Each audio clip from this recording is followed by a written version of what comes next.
మీ ఎలాంటి వ్యాపార ప్రకటనలకైనా వెంటనే మా ఛానల్ సంప్రదించండి. ఓం నమ శివాయ నమ. ఓం శ్రీ మాత్రే నమ. ఓం శ్రీ కొండదేవతాయ నమ. ప్రజలందరికీ నమస్కారము. జూన్ నెల తులరాశి ఫలితాలు. ఈ తులరాశిలో ఉండవలసిన వాళ్ళందరికీ అదృష్ట బలము, జీవిత బలము, యోగ బలము, నక్షత్ర బలము. వీళ్ళకి నక్షత్ర గడేల్లో వీళ్ళకి మరి చాలామంది గురువు గారు మరి మా రాశి మాకు తెలుసు, మా నక్షత్రం తెలుసు అని చాలామంది చెబుతుంటారు. కానీ మనిషికి మెయిన్గా ఉండాల్సింది ఏమిటంటే date of birth, place of birth. ఇది మెయిన్. ఆ place of birth, date of బర్త్లో ఉండాల్సిన టయాన్ని బట్టి ఏ టైంలో జన్మించాడు, ఆ జన్మించిన టైం ఏమిటి, నిమిషం ఏమిటి అనేది చూసుకొని ఆయన పేరు బలంలో జాతక చక్ర గణితం వేసి చూస్తేనే జాతక కుండలి అనేది వస్తుంది. మరి ఈ జాతక కుండలి వేసినప్పుడు మరి కొంతమందికి వాళ్ళకి పుట్టిన టైం కానీ పుట్టిన ఊరు కానీ వాళ్ళకి గుర్తుండదు. అంటే వాళ్ళ పెద్దలు చెప్పి ఉండరు, నువ్వు ఫలానా ఊరిలో పుట్టావని చెబుతారు ఎప్పుడో ఒకసారి, కానీ అది గుర్తుండదు వాళ్ళకి. ఆ విధంగా ఎంతోమంది సతమతమైపోతుంటారు. నా రాశి ఇది, మరి ఈ రాశిలో ఇది నిజమా కాదా, మరి నేను పుట్టిన టైము ఒకటి, నాకు వచ్చిన రాశి ఒకటి అనేదిగా రకరకాలుగా ఉంటుంది. కాబట్టి మెయిన్గా మనిషికి రాశి ఫలితాలు రెండు ఉంటాయి. జన్మలగ్నం అనేది ఒకటి ఉంటుంది, నామదశ అనేది ఒకటి ఉంటుంది. నామదశ అనగా పేరు అనేది ఫలానా పేరుని బట్టి ఆ పేరులో ఏ రాశి వస్తుందో అనేది ఆ అక్షరాన్ని బట్టి రాశి ఫలాన్ని మనం చెబుతుంటాం. అలాగే చెప్పినప్పుడు ఇదే రాశి అనేది చాలామంది అనుకుంటారు. కానీ డేట్ ఆఫ్ బర్త్ అనేది లేనప్పుడు అలా చేయాలి. డేట్ ఆఫ్ బర్త్ ఉన్నప్పుడు, డేట్ ఆఫ్ బర్త్ ఏమి లేనప్పుడే ఇలా చేయాలి. మరి ఆ విధంగా చాలామంది ప్రజలు చాలా వరకు బాధపడుతూ ఉంటారు. ఎందువల్లంటే వాళ్ళు ఫలానా రాశి అనుకుంటారు, కానీ అదే రాశిలోనే ఉంటారన్నమాట. కానీ వాళ్ళకి జన్మ లగ్నాన్ని చూసుకోవాలి మెయిన్. లేదు జన్మ లగ్నం లేదు అనుకునేట్టుగైతే నామదశ వరకు తీసుకోవాలి. ఆ నామదశలో చూసుకొని వాళ్ళకి మెయిన్గా వాళ్ళకు ఉండాల్సిన నక్షత్రం, వాళ్ళకు ఉండాల్సిన గడియ అనేది చాలా ఇంపార్టెంట్. ఆ గడియను ప్రకారంగా చూసుకొని ఆ నక్షత్రాన్ని బట్టి ఆ నక్షత్రాల్లో కూడా వాళ్ళకి కొన్ని బలాలు ఉంటాయి. కొన్ని నక్షత్రాల్లో కూడా ఈ రాశుల్లో కూడా కొన్ని బలమైన నక్షత్రాలు ఉంటాయి. ఆ నక్షత్రాన్ని బట్టి వాళ్ళ గుణాలు కూడా కొన్ని ఉంటాయి. మరి ఆ గుణాలను కూడా వాళ్ళు కరెక్ట్గా సరి చేసుకోవాలనుకుంటే ముఖ్యంగా తెలిసిన పూజారులు కానీ తెలిసిన గురువుల దగ్గరికి వెళ్ళి ముందు వాళ్ళ జాతక పరాన్ని పరిష్కరించుకోవాలి. అలాగ పరిష్కరించుకునేట్టుగైతే మెయిన్గా వాళ్ళకున్న సమస్య, రాబోయే సమస్య వాళ్ళకి ముందు అర్థమవుతాయి. మరి అవన్నీ తెలియకోకుండా వాళ్ళు ఎక్కువగా లేట్ చేస్తే ఏమవుతుందంటే సమస్య వాళ్ళకి ఎక్కువ అవుతూనే ఉంటుంది, తక్కువ కాదు.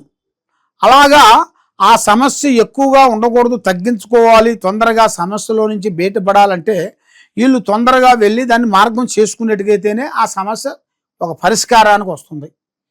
మరి ఈ తులరాశి వాళ్ళు చాలామంది చాలా విధానాలుగా పోరాటం చేస్తుంటారు. మరి ఈ తులరాశి వాళ్ళకి ఈ 3 సంవత్సరాల వరకు ఎక్కడ పోయినా కూడా వీళ్ళకి విజయమే. వీళ్ళ పట్టిందల్లా బంగారమే. వీళ్ళకి పెద్ద పెద్ద కార్యక్రమాలు అభివృద్ధిగా అవుతాయి. కాబట్టి ఇలా జన్మ లగ్నంలోనే కొంచెం దోషాలు ఉన్నదాని వల్ల కొన్ని కార్యక్రమాలు చేయలేకపోతున్నారు. కొన్ని కార్యక్రమాలు చేతికాడికి వచ్చి చేజారిపోతుంటాయి. ఇస్తానన్న వాళ్ళు ఇవ్వకోకుండా పోతుంటారు, సాయం చేస్తానన్న వాళ్ళు సాకారం చేయకోకుండా పోతుంటారు. భార్యాభర్తల మధ్యలో కొన్ని కలహాలు, సికాకులు, ఇబ్బందులు కొన్ని ఎదురవుతుంటాయి. బంధుమిత్రులతో కొన్ని సికాకులు ఎదురవుతాయి.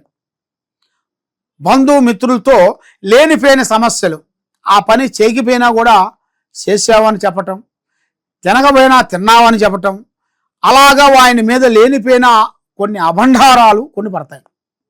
అవి పడిన దానివల్ల వాళ్ళకి డిస్టర్బెంట్ కావటం, వాళ్ళ మెమోరీ శక్తి కుదురు లేకోకుండా ఉండటం, మైండ్ మనశ్శాంతి లేకుండా ఉండటం. మరి ఈ తులరాశి వాళ్ళు ఈ విద్యా రంగంలో మంచి విద్య, విదేశాల ప్రయాణాలు, మరి ఇలా పేరులో స్థాన భవనం కట్టుకోవాల్సినవి, కొనాల్సినవి కూడా చాలా కనబడుతున్నాయి. మరి ఏ కార్యక్రమైనా కానీ ఏదైనా కానీ ఒక డబ్బులు ఇచ్చే ముందు కానీ డబ్బులు తెచ్చుకునే ముందు కానీ కొన్ని జాగ్రత్తలు పాటించాలి. మరి అలాగ పాటించుకోకుండా మనబోడేలే అని కొంచెం మూర్ఖంగా ఆలోచించినట్టుగైతే చిన్న సమస్య చాలా దూరం పోతుంది. దానివల్ల లేనిపోయిన సికాకుల్లో పడతారు, లేనిపోయిన ఇబ్బందులు ఎదురవుతాయి, మనశ్శాంతి ఉండదు, ఇంట్లో భార్యాభర్తలకి మనశ్శాంతి ఉండదు, అమ్మా నాన్నకి మనశ్శాంతి ఉండదు, ఇంట్లో ఏ పని చేసినా కలిసి రావదు, దానివల్ల అన్ని డిస్టర్బెంట్లు అవుతుంటాయి. కాబట్టి ఒక పనిని మనం దాన్ని జాగ్రత్తగా మనం చేసినట్టుగైతే ఆ ప్రాబ్లమ్స్లోంచి బయటపడతాము. ఏ కార్యక్రమైనా కూడా అవలేలగా మీరు చేయగలుగుతారు. కాబట్టి ఈ యూట్యూబ్ రంగంలో ఉండవలసిన వాళ్ళకి కానీ, సినీ ఫీల్డ్ రంగంలో ఉండవలసిన వాళ్ళకి కానీ, రియల్ ఎస్టేట్లో కానీ, రాజకీయంలో కానీ కొత్త కొత్త మార్పులు కొన్ని రాబోతున్నాయి. వాళ్ళకి కొత్త కొత్త విధానాలు, కొన్ని కార్యక్రమాలు, కొన్ని పనులు, కొన్ని ఇళ్ళు, కొన్ని ఆఫీసుల్లో కొన్ని చేంజెస్, కొన్ని ఆఫీసుల్లో కొంత ప్రమోషన్స్ రాబోతున్నాయి. అది వీళ్ళు ఊహించని అదృష్ట యోగం అనేది ఈ నెల 16 నుంచి ఎదురవుతుంది.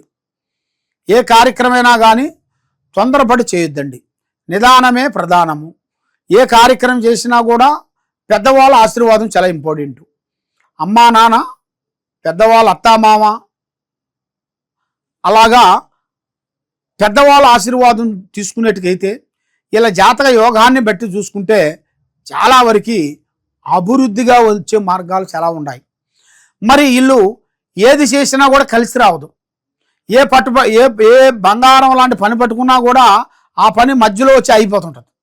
మనసు కుదురుగా ఉండదు, మానసికమైన ఒత్తిళ్ళు వస్తుంటాయి. ఏ కార్యక్రమం చేసినా కూడా విజయవంతం అనేది ఉండదు.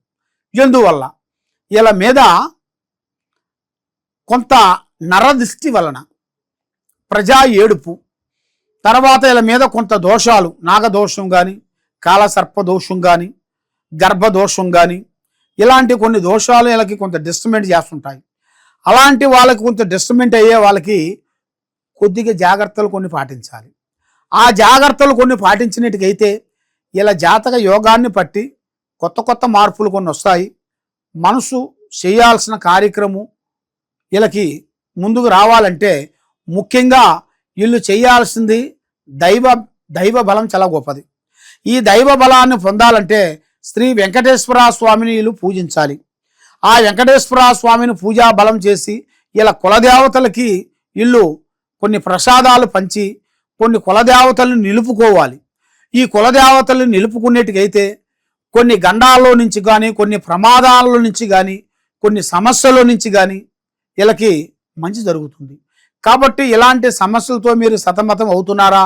ఈ కింద ఉండాల్సిన నెంబర్కి ఒకసారి మాకు సంప్రదించినట్టుకైతే మీలో ఏ సమస్య ఉందో ఈ కింద ఉండాల్సిన నెంబర్కి ఫోన్ చేసి మీరు అడిగితే మీకు ఏ సమాధానం అనేది వస్తుందో అనేది మీరు తెలుసుకోండి. శ్రీ మేడారంలో మేము మాఘశుద్ధ పౌర్ణమి రోజున శిలకల గుట్టకెళ్ళి ఆ గుట్టలో మేము తపస్సు చేసి, తపస్సుతో పూజా బలం చేసి, పసుపు కుంకుమ వేసేసి మేము వేరుని తీస్తాం. అది ఈ వేరు వచ్చేసి సభా వేరు అంటారు. నరదిష్టి వేరు, కన్ను దిష్టి, ప్రజాదిష్టి, కుటుంబంలో మనశ్శాంతి, ఆరోగ్యము, చేయాల్సిన కార్యక్రమాలు అన్ని విధానాలుగా బాగుండేట్టుగా ఈ వేరుని మేము పూజా బలం చేసి ప్రజలందరికీ ఇస్తున్నాము ఫ్రీగా. కాబట్టి మా ఆఫీస్ వచ్చి హైదరాబాదులో దిల్సుఖ్ నగరు సాయిబాబా టెంపుల్ ఆపోజిట్ ఎదురుగా శ్రీ చిప్పాబాబయ్య కాంప్లెక్సు, ఇక్కడ శ్రీ సమ్మక్క సారక్క మహాశక్తి జ్యోతిష్యాల పీఠం ఉంది. మీరు వచ్చి ఈ వేరుని మీరు స్వీకరించినట్టుకైతే మీలో ఉండాల్సిన కష్టాలు, నష్టాలు, దరిద్రాలు, శూన్యాలు మొత్తం పోతాయి. అన్ని విధానాలుగా మీకు బాగుంటుంది, మనశ్శాంతిగా ఉంటుందని మనస్ఫూర్తిగా మేము కోరుకుంటున్నాము. కాబట్టి దూరంలో ఉండవలసిన వాళ్ళు చాలామంది గురువుగారు మరి మీ దూరంలో ఉన్నాము, మరి మాకు ఎలాగ చెందిత్తండి మాకు అని చాలామంది మాకు ఫోన్ చేస్తున్నారు.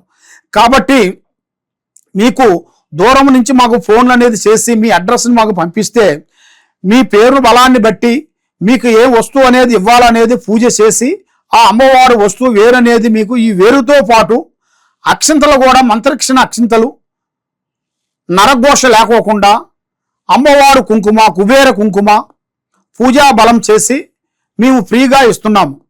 తప్పకుండా మీకు ఏ సమస్య ఉన్నా కూడా మాకు ఫోన్లు చేసి దూరంలో ఉన్నట్టుకైతే మరి ఆ దూరం నుంచి మాకు ఫోన్ చేసి మాకు అడ్రస్ వాట్సాప్ ద్వారా పంపించినట్టుకైతే మీకు కొరియర్ ద్వారాగా మేము పంపించగలుగుతాం. ఇది అమ్మవారు వేర్లు. కాబట్టి మీరు ఎక్కడెక్కడో పోయి జ్యోతిష్యం చెప్పించుకొని నిరాశ చెంది ఉన్నారు కాబట్టి తప్పకుండా ఈ కింద ఉండాల్సిన నెంబర్కి ఒకసారి సంప్రదించినట్టుకైతే నీ పేరుని బట్టి సమయాన్ని బట్టి మీ యోగాన్ని బట్టి ఎలా ఉంది ఎలా నడుస్తుంది ఏమిటనేది చూసి చెప్పగలుగుతాం. సర్వో జనా సుఖినో భవంతు. ఓం నమః శివాయ నమః.